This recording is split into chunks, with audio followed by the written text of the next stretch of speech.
Can anyone stop Khamzat Chimaev? Okay, I'll admit it, I was really fucking wrong about this one. Not only did Khamzat win, he did so convincingly. I really thought that the size, the strength, and how good Dricus du Plessis has looked in the past would at the very least give Khamzat some challenge and some resistance, but no, he went out there and made it look easy. He literally controlled DDP for over 95% of the fight and practically got every takedown. What impressed me the most was that he manhandled a guy the size of Dricus du Plessis and controlled him like anyone else. And if you would just let me cope just a little bit, I did say Khamzat's key to victory would be to not rush the submission on DDP, but rather control the position and ride out the 5 rounds. So at the very least, I was right there. But anyways, with the historically dominant performance from Khamzat Chimaev, we have to ask the question, who can stop him?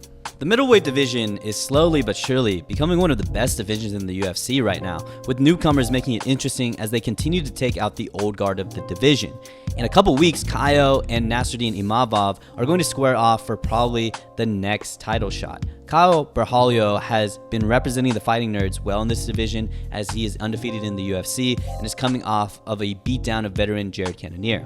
Imavov is currently on a 4-fight win streak and is coming off his biggest win to date with a knockout over Israel Adesanya early this year. Then you also have RDR at number 5, coming off of his biggest win to date against former middleweight champion Robert Whittaker, and has looked like a problem for everyone he faced with his giant 6'4" frame and grappling ability. Then at 7 you have extremely exciting Anthony Hernandez, who had a dominant and violent performance over Roman Dolidze, which capped off an 8-fight win streak. And as I was editing, this gem of a fight between RDR and Anthony Hernandez has just been announced, so we have another banger of a fight between two new contenders in this division. Again, this division is really exciting with a lot of new contenders and a lot of new faces, but really, can anyone stop the monster that is on top of this division? Starting with the number 1 contender in the division, Nassourdine Imavov is one half of the middleweight showdown coming up in 2 weeks that is probably going to decide who fights for the title next. And don't let that name fool you. Though he was born in Dagestan, he is best known for being a very, very sharp striker. He of course knocked out Adesanya earlier this year, but he also has solid performances over Dolidze, Brendan Allen, Joaquin Buckley, and a very questionable and early stoppage win over Jared Cannonier.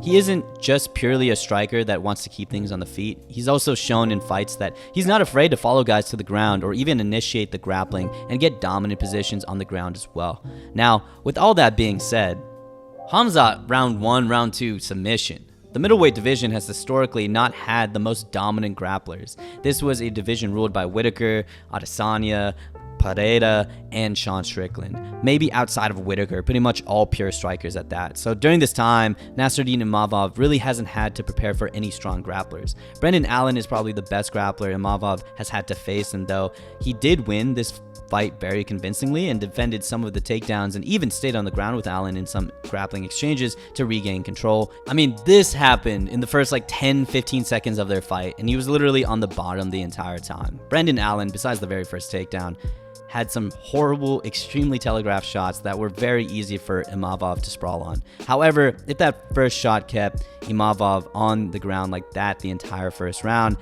then it's easy work for Khamzat. Khamzat is going to get the takedown with very little to no resistance from Imavov. And unlike Dricus du Plessis, I don't think Nassourdine is going to have the size and strength to keep Khamzat from submitting him. So yeah, it doesn't really matter how good of a striker Imavov is. If he's had some good grappling exchanges, he's not defending that takedown, and I really don't think he defends the submission either.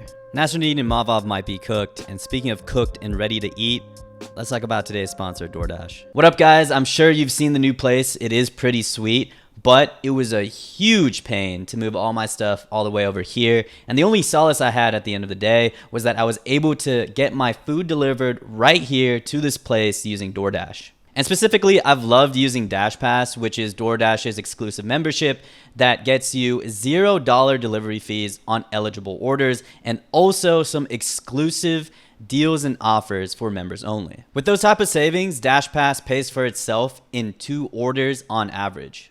Get more from delivery for less with DashPass, $0 delivery fees, and reduced service fees on eligible DoorDash orders. Sign up for DashPass today and get your first 30 days free if you're a new member. Subject to change, terms apply. And get this, if you use my code TJFights50, you can get 50% off your first order of $15 or more, maximum $10, and this is also only for DashPass members. So again, use that code TJFights50. You can use that code or the QR code on screen, or you can go to the link in the description below to get this special offer. Thank you, DoorDash, for sponsoring this video. Moving to the guy that he's going to face in a couple weeks. I've said it before and I'll say it again, maybe to a lesser extent now, but I still do think Caio stylistically matches up very well against Khamzat Chimaev.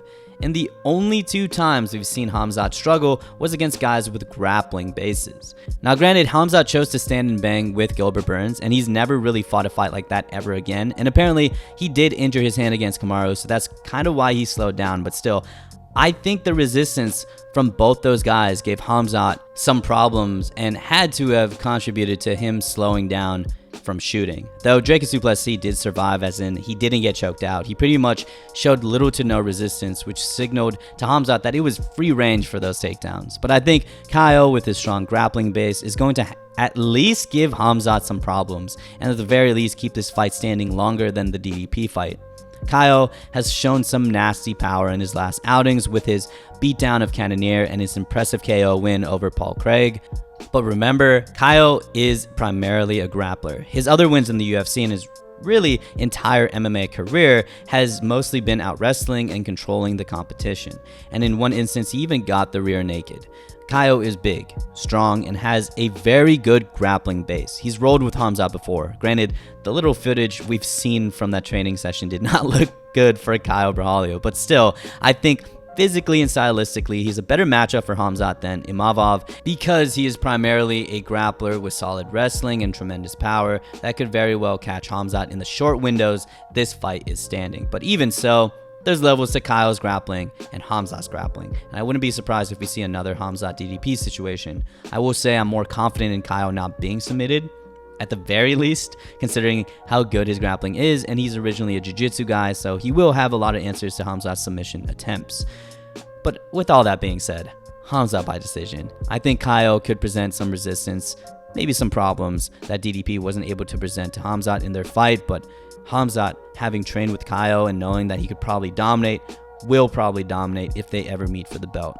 And now we get to RDR, the dark horse of the division, who's going to face Fluffy in a really good fight and may move him up the rankings even more. Reinier de Ridder stands 6'4", big and lanky for this division with a very, very strong jiu-jitsu base. He was pretty much submitting everyone in one and submitted Meerschaert and Kevin Holland in his first UFC fights. He also mixes up very awkward striking, and with his long big frame for this division, he can control the clinch with nice knees, as Bo Nickal saw in their fight. And even in the Whittaker fight, he times his signature knees to the body, and that taller frame works so well to lean onto his opponents and control them on the fence. However, RDR is a great jiu-jitsu player, but not necessarily the best wrestler, as he was taken down kind of easily by Bo Nickal here and had a lot of trouble taking down Whittaker, and really only got his takedowns here by hurting Whittaker on the feet first. With his good jiu-jitsu but only okay wrestling, I really don't see a way he can compete with Khamzat Chimaev.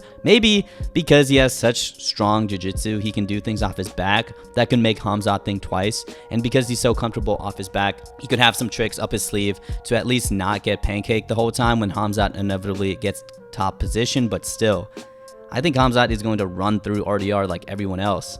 I not only think Khamzat would suffocate RDR with his much superior wrestling, but I think Khamzat's hands would play a big part in this fight as well. RDR's striking historically has not looked the best, and his hands have looked slow as shit. He got into some trouble with Gerald Meerschaert in his debut. Granted, he still somehow knocked him down. He of course got into a lot of problems at range against Robert Whittaker and got dropped. Granted, Robert Whittaker is one of the best and fastest strikers in the division, and the times RDR has looked really bad on the feet was a long time ago, relatively speaking, and at the very least he was able to slow down Robert Whittaker's striking with clinching and utilizing his size. But I really don't think this will work against Khamzat, who is big himself and of course is a grappling god. A lot of people are saying that RDR gives Khamzat problems, especially after Khamzat kind of called him out with this tweet, but I really don't see it. With RDR's slow striking and only okay wrestling, I don't think his bottom game is going to save him from everything else. If he goes for the clinch, I think Khamzat completely smothers him, and I think if they go to the ground and ends up on the bottom, Khamzat is smart enough and just big enough and controlling to keep RDR where he wants it to be grappling wise. And if this fight stays standing, dare I say, Khamzat might get the knockout here. RDR is big, he has very awkward striking, and he definitely presents, I wouldn't say more problems, but different problems from the other contenders. But it might be Khamzat by a dominant decision or even a KO. And finally, we have Anthony Hernandez. Fluffy has been on a tear recently, and I originally didn't have him in this video because I thought he was going to have, you know, maybe 1 or 2 fights before he was in title contention. But with his fight against RDR, he has a real shot at getting that title shot after the winner of Kyle versus Imavov.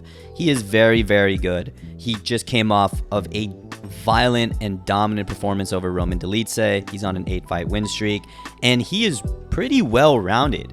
He has pretty solid striking, he has really crafty wrestling, and of course, he has amazing jiu-jitsu. And then on top of this very well-rounded skill set, he has very good cardio, as shown by his late round finish in Roman Dolidze and also his late round finish of Michel Pereira in the 5th round. He is very good, but I think he's just a little undersized for Khamzat Chimaev. Fluffy Hernandez stands 6 foot, and he's about the same height as Dricus du Plessis, but he's nowhere near the size of Dricus du Plessis.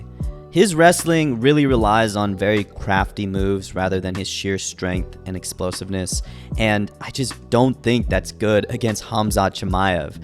He might get wrecked like Robert Whittaker. Despite his skill, despite his cardio, despite all of that, I think he's going to come in undersized against Khamzat Chimaev, and I don't know if he has the strength or the wrestling technique to keep a guy like Khamzat off of him. You know, a lot of people have Fluffy as their guy to beat Khamzat Chimaev, but me personally, I just don't see it. He's coming in undersized, and I don't really care that he has such a deep skill set. That skill set is not going to mean anything when Khamzat has you pushed up against the fence and is threatening submissions. Fluffy could very well not be submitted, but it might be a very dominant decision by Khamzat Chimaev. So all in all, I really don't see anybody beating Khamzat Chimaev at 185 in the near future.